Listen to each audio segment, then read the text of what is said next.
What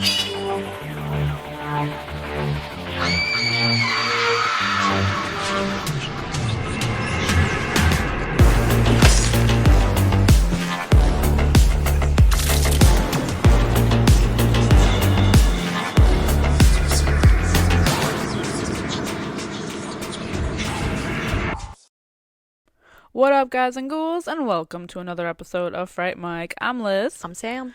And today we're talking about the last movie before the end of the year. Well, second to last movie before the end of the year, because we are going to be doing a top 10, which is always anxiety-inducing. I love it. But this is our last movie review. Our last, full movie review.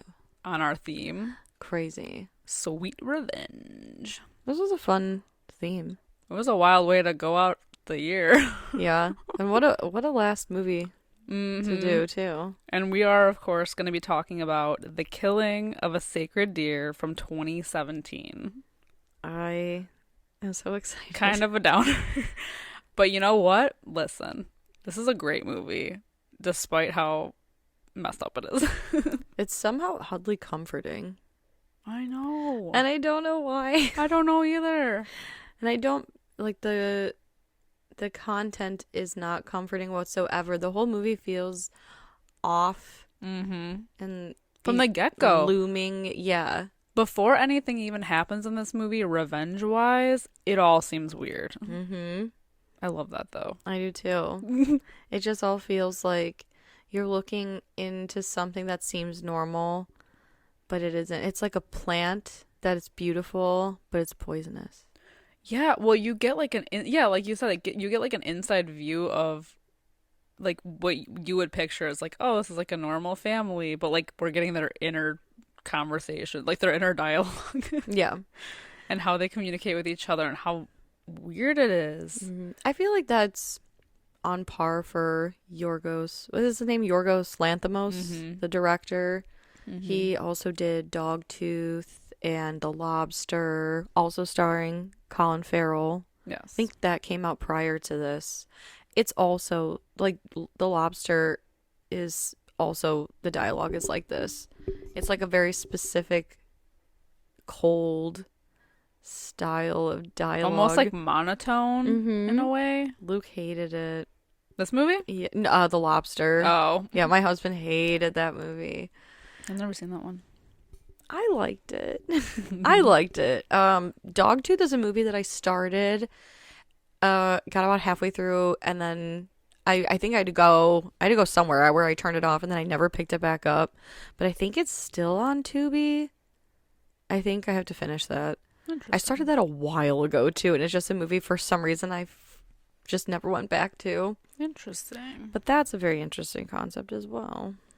Yeah, that's I think that's like the biggest thing about this movie is how even when there is things happening, it's like there's only really like one character that like reacts the way that normal people would react, but only in like a couple instances. And we'll get to those, like when things like actually start ramping up. Yeah. But otherwise, everyone's so deadpan that it's like unsettling. I think it's just like I think it's a surface thing.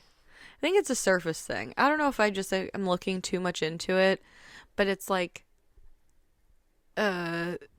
Steven, who is a surgeon, and his wife is an ophthalmologist. They have 2 children who are like healthy and like objectively like good look, it's like an objectively good looking family, and they have a lot of money, and they're in an affluent neighborhood and blah blah blah.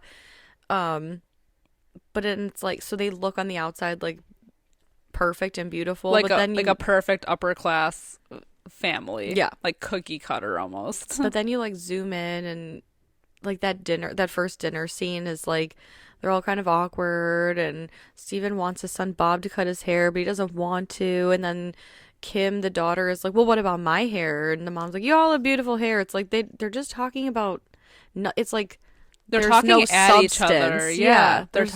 Yeah, no, I agree. They're talking at each other, but it's not like a warm relationship or anything like that. It's like we're just talking for we're all here together, and this is how it's supposed to be. Yeah.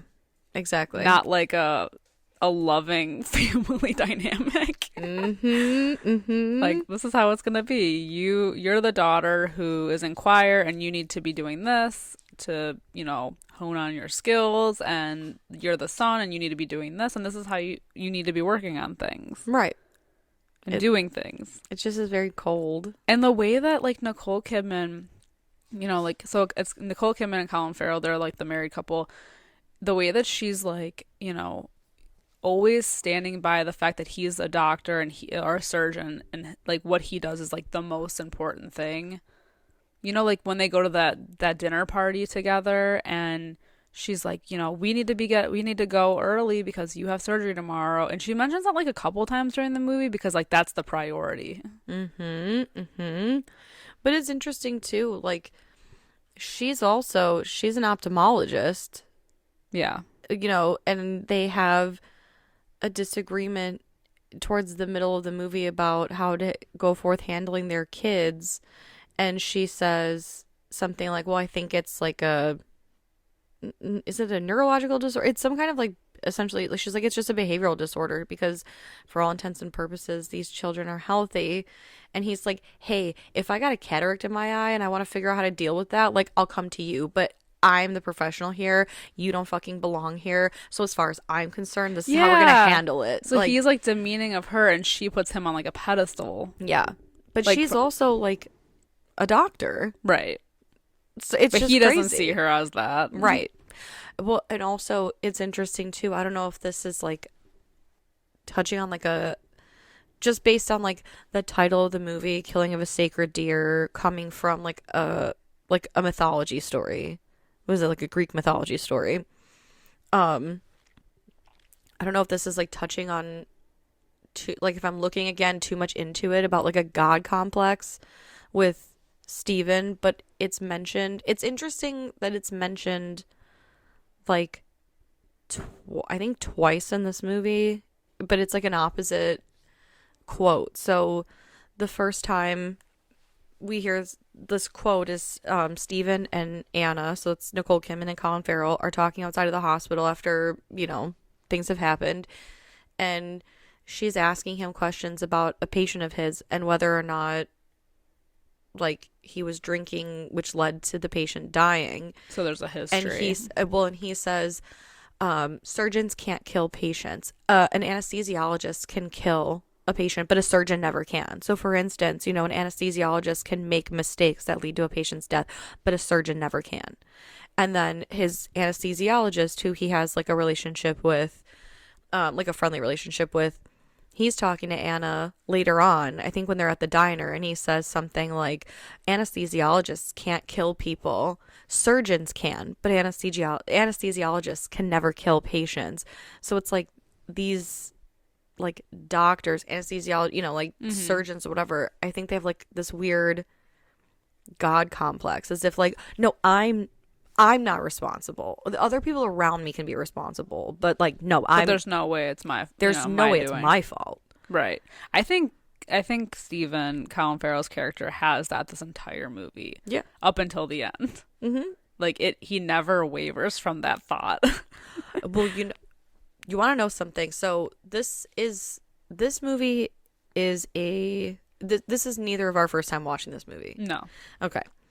Something that I picked up on this time that I'm surprised that I didn't pick up on any other time is, and I'm trying not to say anything spoilery yet, but later on in the movie, Anna is, she's a mother of 2 children, and when she and Stephen are faced, well, I guess Stephen is ultimately the one that has to make a choice, but so Anna and her 2 children, one of them must be sacrificed or all of them will have to go, and instead of doing the motherly thing of being like, take me, she bargains one of her children because she's like, well, we can make more.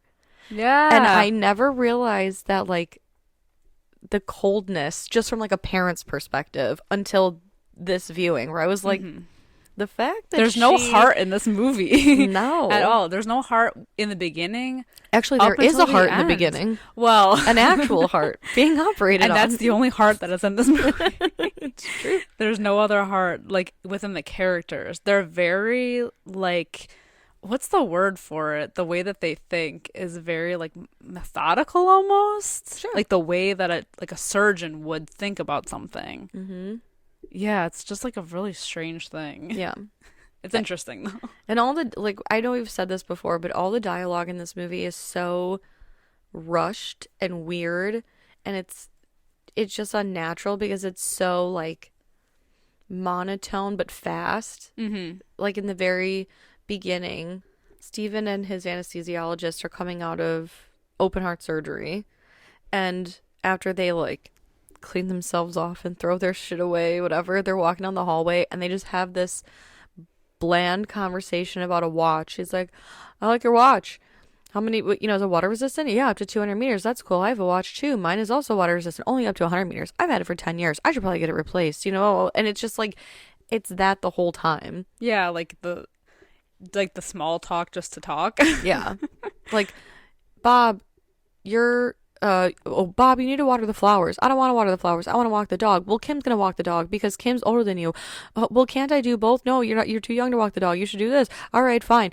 Anna, can you tell your son that, he needs to water the plants? I already watered the plants. We need to leave. Like, it's just, yeah. it's so like beat by beat rehearsed almost. Mm-hmm. And not in like a way of like the acting is bad. It's like in the way of like the dynamic is weird. Yeah. And there are some scenes where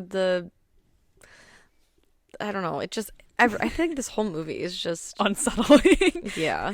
It's unsettling and it's odd. Yeah. It's not like normal, like the normal acting structure of like a typical family. I feel so bad. I feel like we just like jumped right into this. We did. And we definitely did. We were already talking about the end of the movie. People are going to be so confused if they've never seen this. Well, we'll get into it. And let's start with the ratings. Currently has a 7 out of 10 on IMDb. Sorry, I'm yawning. It has a 79% on Rotten Tomatoes. Yeah. Pretty high. high. So pretty high for both. Yeah. Yeah. As it should be. Yeah, so like we were talking about before, it's basically just a story about Steven and Anna, and their kids are named Bob and Kim, upper class, hoity-toity family, living in a mansion, and they're all smarties, they all have skills, but the one thing that is a little bit different is a young man. Well, he says he's 16 in the movie. Okay.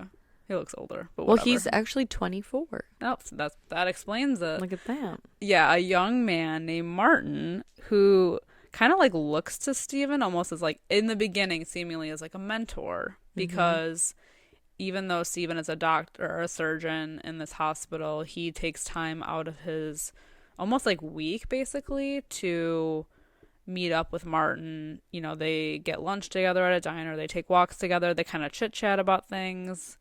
And so we're kind of like wondering what the kid's deal is, because then it seems like they've been doing this for a while, so they have like this relationship or this bond that they have together, and we're wondering kind of like why, because as the movie is going on, these visits become more and more. Yeah.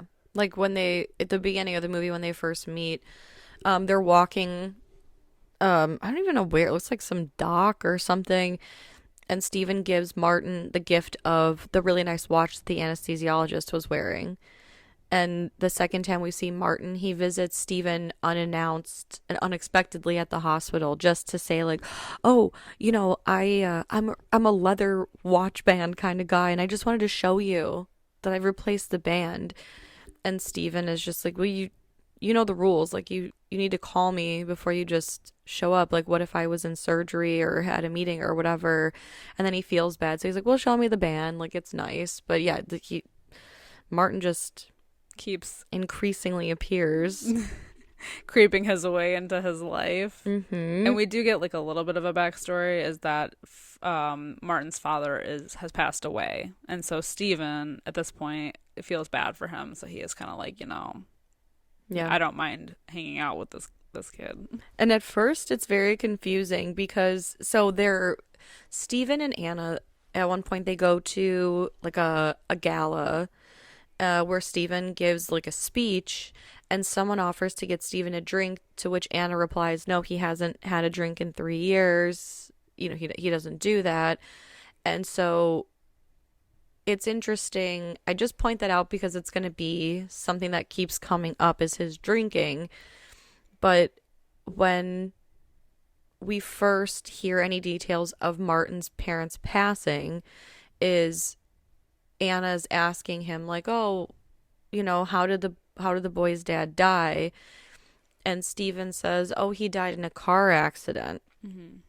And Anna said, did you go to the funeral? And he said, I did. And she goes, well, how come I didn't go with you? And he's like, I'm busy. Sure you were busy that day. And so the first time watching it, because of the way the dialogue is presented, you just think like there's... Like you believe it. Yeah, you're like, oh, okay. Because again, he's so deadpan that you can't tell that he's lying. Exactly. But he's lying because we do find out later in the movie that Martin's dad passed away due to complications from surgery in which Stephen was the performing surgeon. Right. But before we know that, it's almost like I tried to go into this movie, even though I had already seen it before, from like a different perspective of like pretending like I didn't really know, because I kind of wanted to see what it was like. Like the first time you see this movie, you're like, why does he feel so much guilt that he feels like he has to be like hanging around this kid for so long? And it's like you want to do the right thing and you want to like be like, like nice, but when does it reach too far? Right. And that's like what the first half of this movie I feel like presents in a way.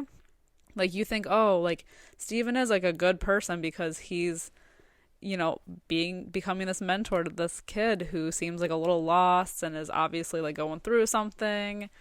But because he starts increasingly creeping into Steven's life in like unsettling ways, that's when we're like, okay, like you're like, this guy's weird. Like, Yeah. What is going on here? Like, he's taking it too far. He's like a poison. Until we learn the real reason as to why he's doing this. Yes. So, but even when he meets his kids, he invites him over at some point. Steven invites Martin over to meet his family.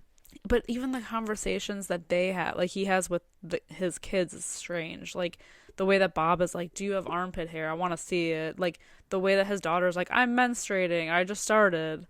Yeah. Like what? Like not normal conversations. But it's also like, speaking of like the menstruating thing, that's also something that Steven brings up at the gala, and he's like, how's the kids? Or someone asked him that. He's like, it's good. They're good. Kim's menstruating now. But I think when Martin is over and they're having those conversations, I think it's because Bob is still like prepubescent. Mm-hmm. And so they're both because Martin is 2 years older than Kim is supposed to be in the movie. She's 14 and Bob is younger than that. And I feel like Bob is feeling insecure compared to Martin, and Kim is attracted to Martin. So like, yeah, like I think she wants him to know that she's menstruating because but that's she's not a something woman. that you would normally say to someone. It's just bizarre. It's just weird, but that's her way of telling him she's a woman. Don't be afraid. But I just love that Bob's like, do you have armpit hair? Can I see? And then Kim's like, you have a nice body. And Bob's like, my dad has 3 times as much armpit hair. He's just got more hair everywhere. He's a hairy man. Who says that about their dad? But then also later in the movie, Steven tells Bob a secret that he's never told anyone about how when he was first learning how to jerk off and ejaculate, he was scared at what was happening and he jerked off his alcoholic father. So we know that alcoholism runs in the family until he ejaculated just to realize that he was normal. So weird. What the fuck? But then I think that also mirrors, okay, I know we're getting like ahead of everything, but that like, yeah, we're a hot mess at this point. there's just so much to talk about in this movie that I feel like if I don't say it in the moment, I'll forget it. But Steven jerked off his father to the point of ejaculation to realize that he is the same. The same way that later on Martin has the conversation with Anna while eating spaghetti. Mm-hmm. And Martin saying, you know, when my dad passed away and they saw me eating spaghetti, people, or, you know, like they used to say that my dad and I ate spaghetti the exact same way, just spinning the fork round and round. And then I started to realize that everybody eats their spaghetti this way. And it's like, I feel like it's kind of like a similar realization that these two men who appeared to have like, I don't know, some kind of superiority complex, God complex about themselves, realize at different points in their life that they are the same as everyone else. No, that makes sense.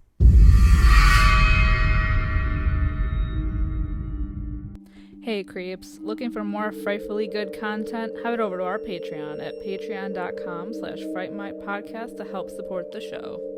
We have current movie reviews, spooky cocktail recipes to match our theme of the month that you can enjoy if you're 21 and over. Or not, I'm not your parent. For legal reasons, I must say this. We play games, trivia, literal fright fights, and much, much more.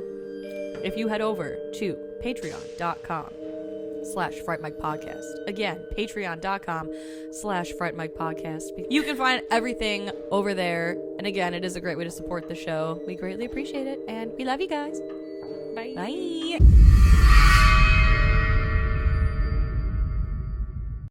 It's weird. It's a weird way to think about it, like, or to do it. Yeah. But yes, I agree. I don't know. I feel like this whole movie is something that I'm like looking too much into, but also I feel like I have to say it. I have to point it out because that's No, it's fine. That's where my brain goes. That's fine.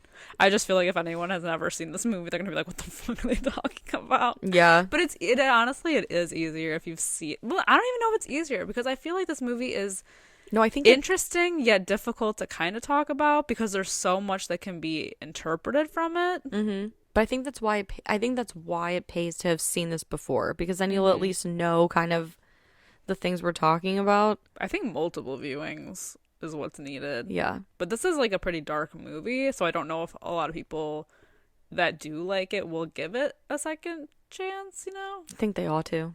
I think they really ought to. Yeah. They should. We were actually hesitant to do this movie just because it's complex and dark.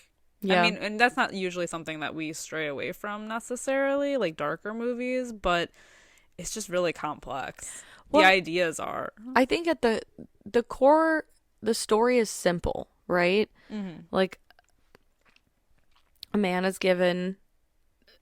takes something away from someone and in return is told that he must make a sacrifice to even the score. Yeah. Right? Which is essentially the long way of how we've gotten here. Yes.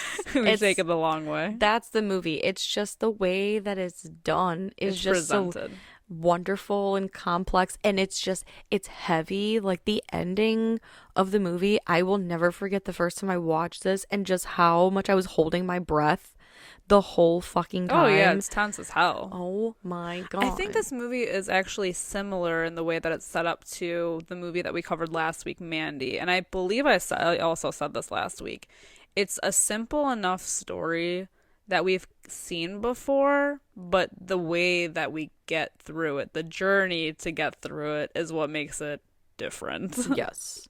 Well, especially because I think this movie is 2 hours. I believe it's like 2 hours, 1 minute or something like that. So it's like a 2-hour movie.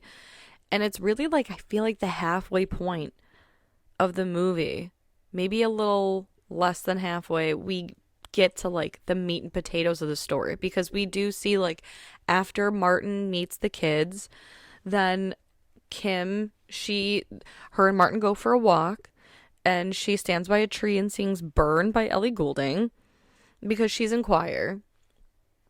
And then Martin calls Steven and is like, you should come have dinner at my house, which is fucking awkward. So awkward. Because then Alicia Silverstone, what a queen, plays Martin's mom.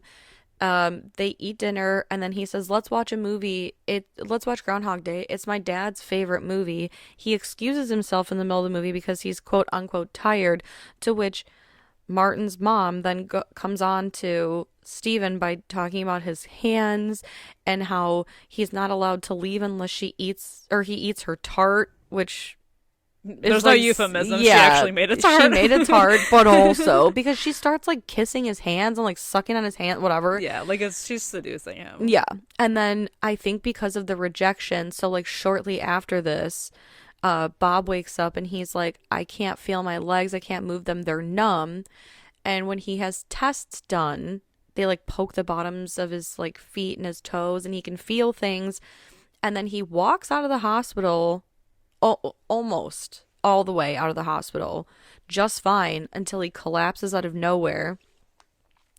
And then so again, this like the whole like I guess like crux of the movie comes shortly after this. Well, he does mention too while he's getting kind of examined, because up until this point we don't know what's going on still, like Yeah. for real. And he mentions his father again and how his father should have survived the surgery that he was under for, but didn't.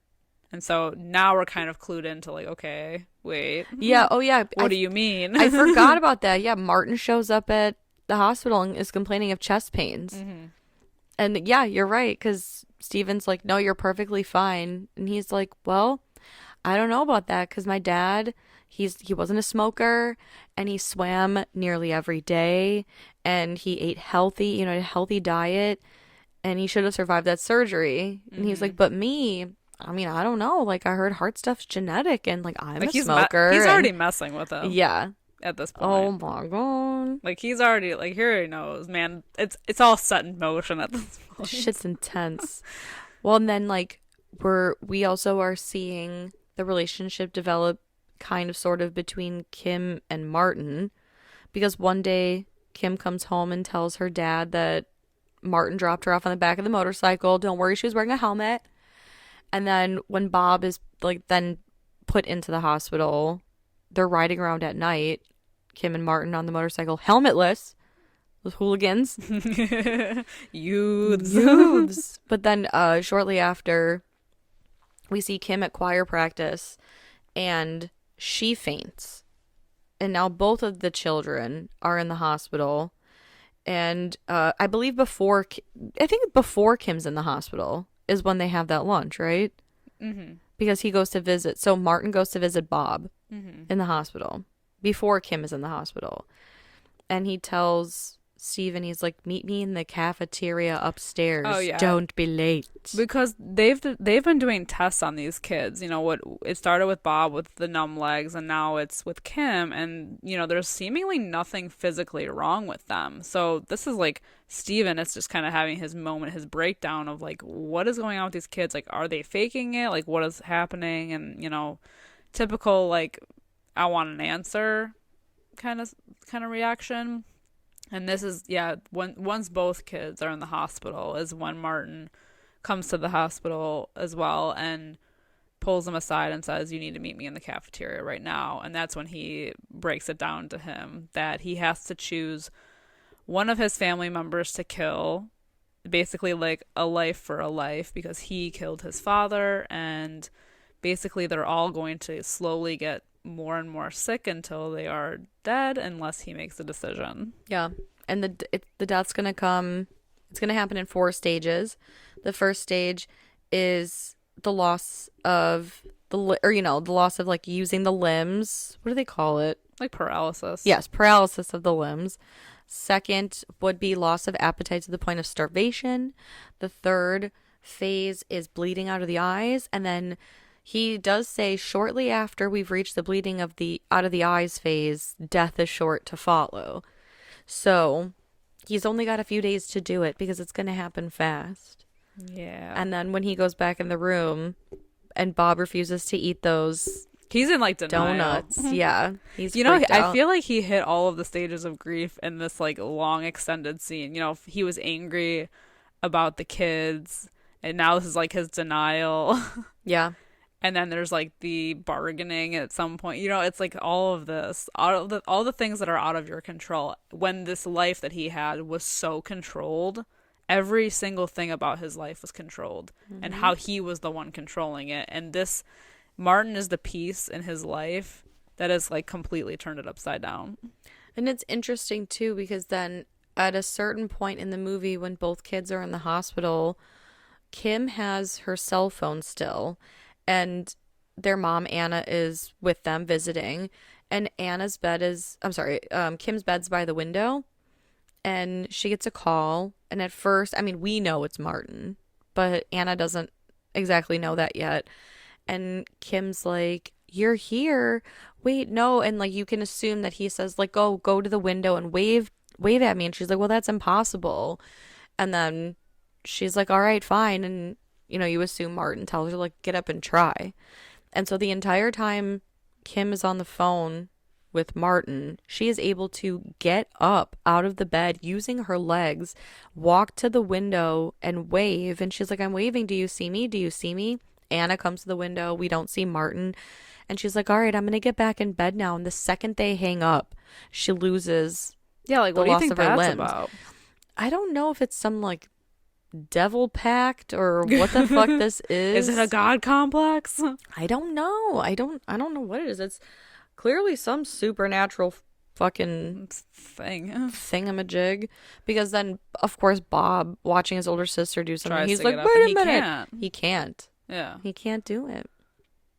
yeah. So Martin is clearly in charge of The situation this. from afar. He didn't even have to do Mhm. anything. No, not even be in the same room. Right, and then Steven basically at this point, because once he tries to confront Martin at home and doesn't get anywhere with that, he has to tell Anna exactly what happened. And this is when she asks him about, the drinking and everything. And basically what had happened is that Steven was the surgeon that performed Martin's dad's surgery. He had been drinking. Martin's dad did not make it because of complications from the surgery. Mm-hmm. So this is when Anna's kind of like, is it possible that it wasn't your fault? Like, and this is when she talks about like the anesthesiologist who is their friend, and she confronts him about the same situation, which is when we get the back and forth of like, there's no way a surgeon could kill this person, and no, there's no way an anesthesiologist could kill someone. Right. Right. Right. Oh my God. But then we also get that weird hand jobs. There's a lot of like weird sexual stuff too, because in the beginning, Oh even yeah, we didn't even talk about that weird Yeah. shit. before everything goes It's crazy. like a weird kink. Yeah. Yeah. Like Anna and Steven are getting ready to go to bed, and she was like, "Local anesthesia." And he was like, "Yup." And she disrobes. She's still in like her underwear, but she lays on the end of the bed and pretends to be like passed out. And then he does like sex stuff to her, Yeah. which like we don't really see. Just more No. like kissing and whatever, but you can assume he's into some weird shit. And Almost then like she like plays dead. yeah, It's weird. yeah. And then later, so at the point in the movie that we're in now, when Anna's meeting with the anesthesiologist, she's like, "I need the file on Martin's dad." And he's like, "I can't just give you the file." And she's like, "You give me that file and I'll give you what you want." And he's like, "When?" She's like, "Right now." And she's jerking him off in an Astro van in some parking garage. Gross. Gross. I think it's when she goes to talk to Martin when he's like aggressively eating that spaghetti. So weird. I've never like, and then at the same time he's talking about how everybody eats spaghetti like that. I'm like, nah, man. Yeah, no, I Just definitely. you. I don't. I mean, I guess sometimes I shovel it in my mouth, but he like is shoveling this in his mouth, and it's like all over his face. I don't know, man. All while wearing a white shirt. Yeah, he's really taking a risk there. Yeah, I mean, truly. Mhm. Oh my God. Yeah, he's like, everybody eats spaghetti like this. And he's like cramming it, like you said, like literally shoveling it in his mouth. And that's the same thing. I just kept thinking, I do not eat spaghetti like that.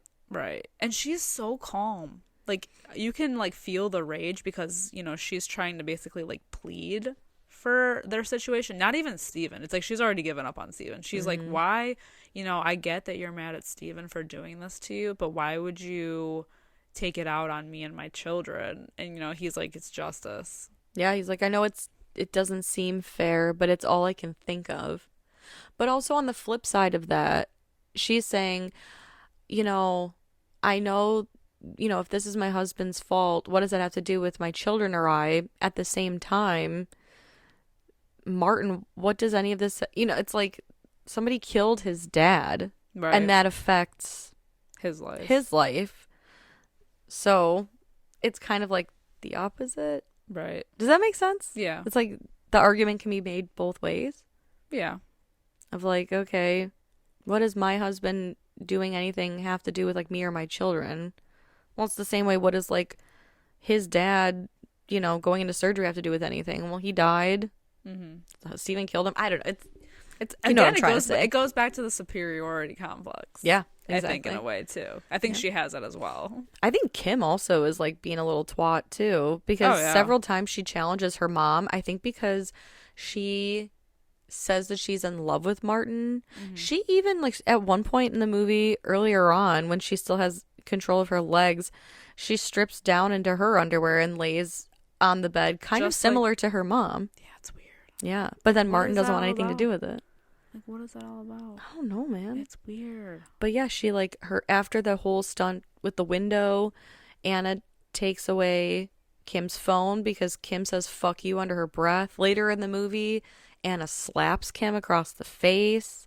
Kim taunts Anna pretty regularly about like, has it started for you yet? Have your legs started to hurt? Is your back tingling? Once these kids get home and they like, it's like at some point in the movie we don't get like an actual conversation. It's just like understood that they know what's going on at this point because they're very much aware of the fact that they're dying and they're acting like it's fine. Well, not fine, but like up until the point that they start pleading for their lives basically. But like the way that Anna or the way that Kim and Bob talk to each other, like Kim being like, well, Bob, you had a good run. You're not Dad's favorite. And Bob's like, well, Mom bought me a piano and it's being delivered. So I think they just don't want to tell you that you're the one that's going to have to be sacrificed. It's like, but the way that they're so calm about that. And they're still deadpan this whole fucking time. Especially because Kim retorts with, don't tell Martin that I lost that MP3 player. I lost 2 MP3 players within the span of so many weeks. When you're dead, can I have your MP3 player? Please, please, please? What the fuck? What the fuck? This is like not normal shit. Oh my God. And then speaking of not normal, so then at some point, Steven captures Martin and has him tied up in their basement, and he looks pretty like beat up and bloody. And then Martin takes a bite out of his arm, like out of his own arm. Yeah. And it's really gnarly and gross. Steven aims a rifle at him and he says, well, I wouldn't shoot me if I were you. What would you do then? And Steven's like, I'll dig a grave in the backyard and you'll rot. And he goes, yeah, well, that's crazy because like if you're gonna dig a grave, you better dig a big one because it'll kill 4 people instead of just 1. And then how will you explain it? There's only 1 gunshot, but there's 4 bodies. How did you do it? And Kim somehow from upstairs knows that her dad didn't shoot him because he does like get a shot off. Yeah, and I just want to point out at this point that there's really aggressive piano music that I absolutely love. Absolutely. It's like someone just slammed down on a piano. I think all the music in this movie is it's so like good. Operatic. It's operatic? good because it's very like to the mood. Yes. Like he's angry in that scene and then it promptly follows like the slamming piano noise. I love that. I just love that. I think the movie opens and closes with that like very It's very 20s. angry foreboding like opera like it's like I don't even know. The piano part reminds me of like something in the 20s. Yeah. Oh yeah. You know what I mean? Like, where it's like don don don don don. Absolutely. It's so good. Oh my God. Yeah. Yeah. It's wild. No, the score is really good in this movie. You know what's wild is that these children who don't have a use of their legs, and first of all, let me just say, Martin specified, well, I guess he didn't specify, but he said stage 1 is paralysis of limbs. But it's really the one. But it's really just their legs. Because the amount of times that these children drag themselves into the basement, and there's a lot of stairs, it looks like. Oh yeah. That's unrealistic. That's crazy.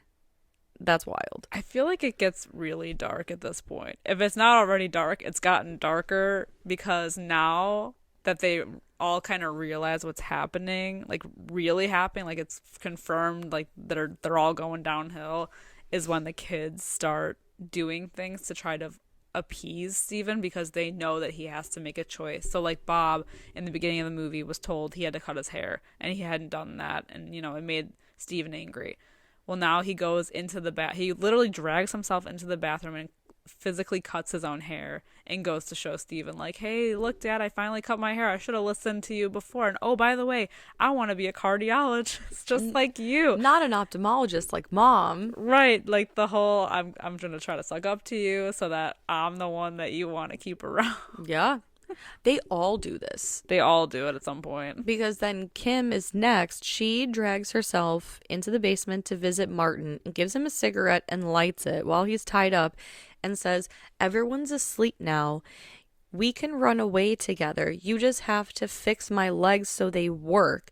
And he is so cold to her. Mm-hmm. And she's like, you have to try harder. You have to try harder. And is throwing things at him. And he just will not listen. And so they find Kim because they see her bed is empty. They find her.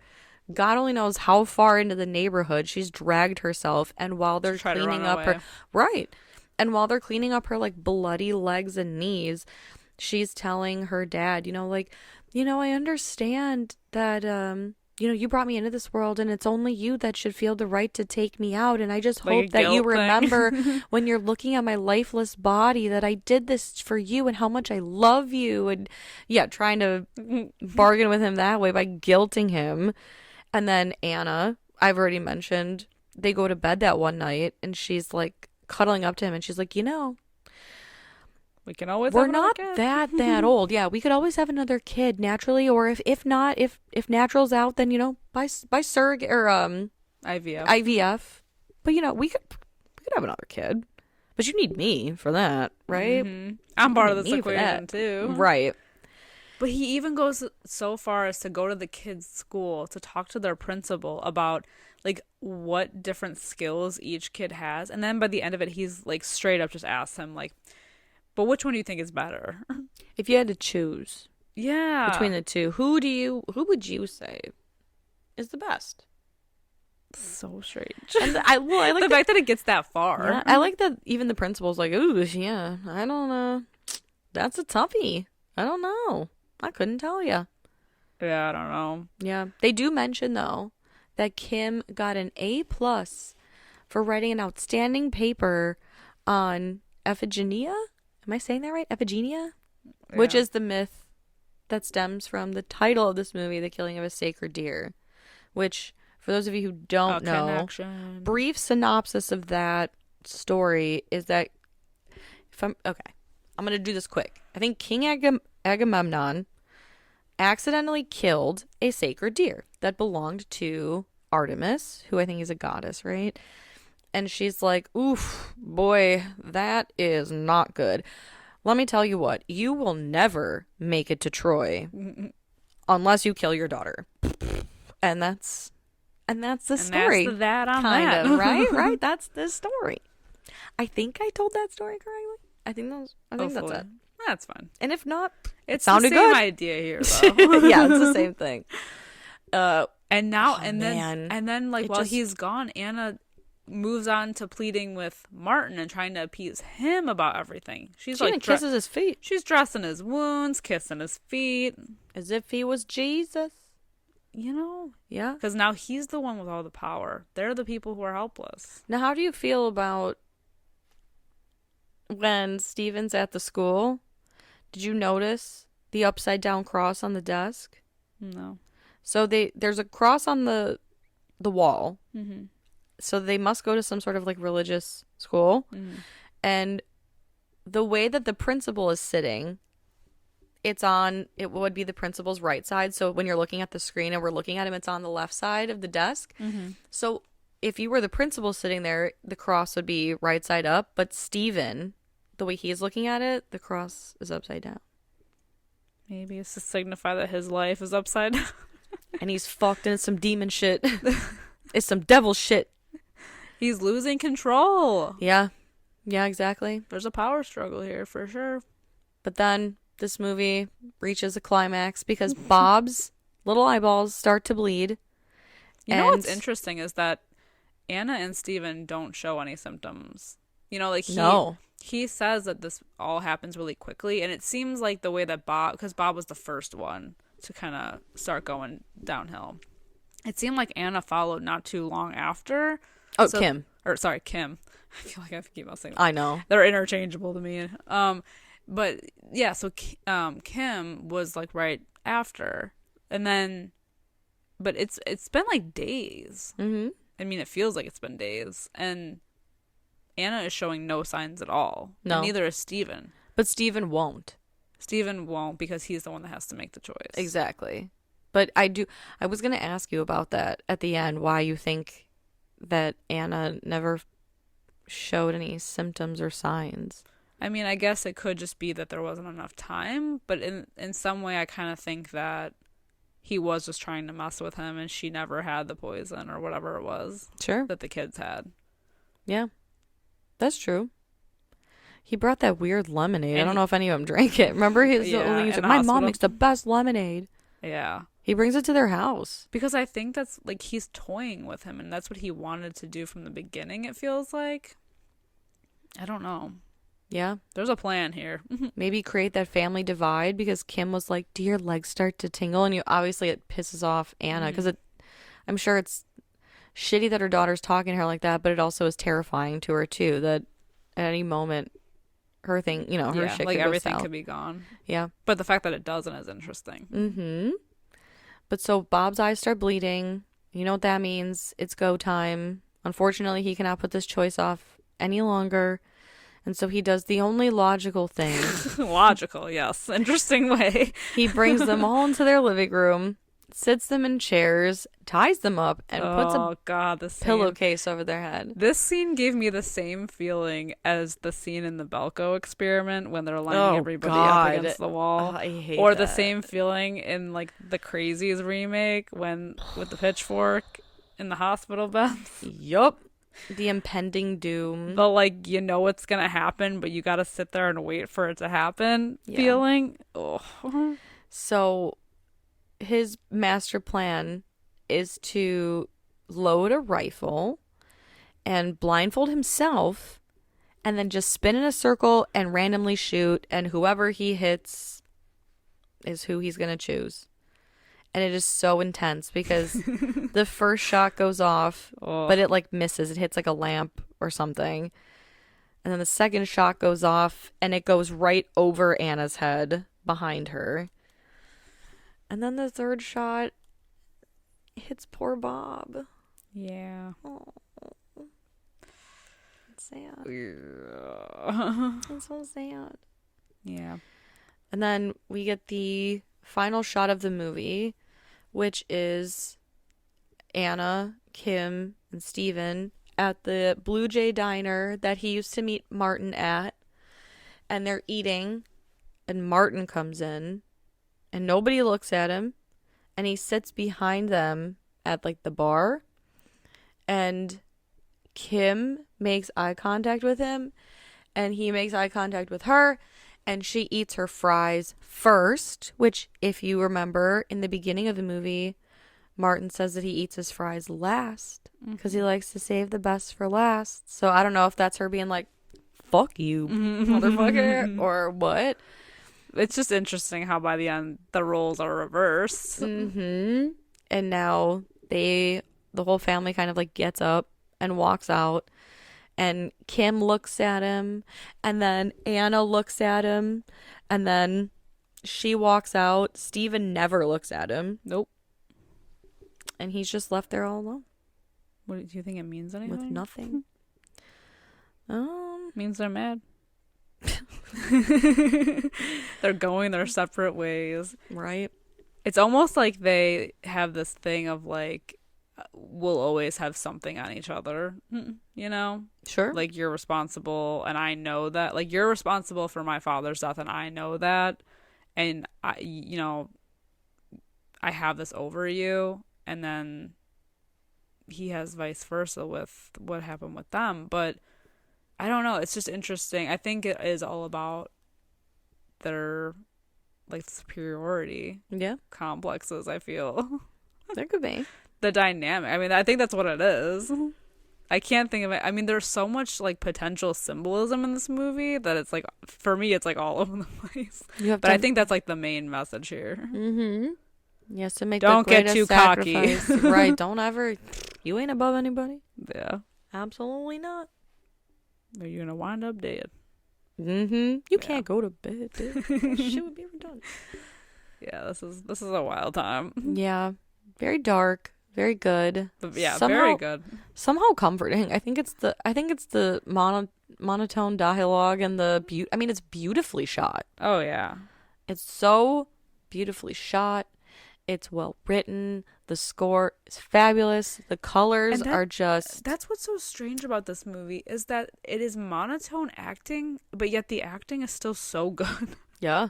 Yeah, because I think because There's the limited dialogue emotion. is like the dialogue is not giving anything and the emotions are not there, so it's like the expressions Yeah. have to be there. Like normally you would complain about something like that in a movie. Like why are they like so deadpan? There's no emotion coming out of what they're saying. It's boring, blah blah blah. But yet the way that like their monotone like the way that they speak and their dialogue is so flat, but yet it's so interesting. It's like captivating. Yeah. Because you're like, what the hell is going? You're like, you're trying to figure out what the hell is going on in the best way possible. It's like a mystery. I know. That's how The Lobster is too. Oh God, I'll have to check it out then. It's good. It's again, it's weird. It's weird, but it's good. Yeah. All right, what are you gonna give The Killing of a Sacred Deer? I think I'm gonna go. My God, this is hard because I really, you know what? I'm gonna go 4.5 out of 5. I really enjoyed this movie. Yeah, I think I'm gonna go.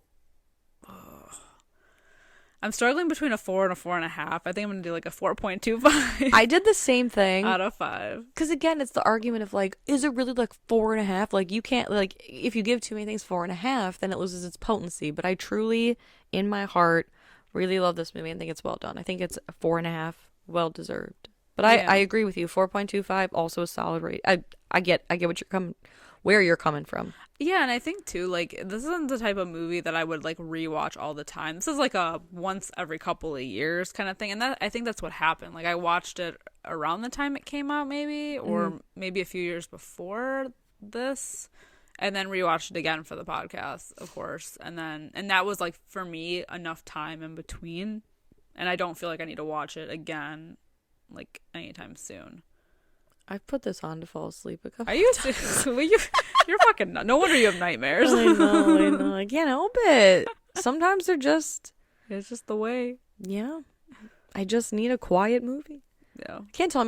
I can't tell you how many times I've fallen asleep to like No Country for Old Men, The Hateful Eight, Inglourious You need a nice Bastards. dialogue heavy I movie. love a dialogue heavy movie to fall asleep. Oh yeah. Oh, Pulp Fiction for a I was long gonna say time. any Quentin Tarantino movie Yeah. would work there. My God. No, and I don't mean that in a negative way. Like I don't want to watch it.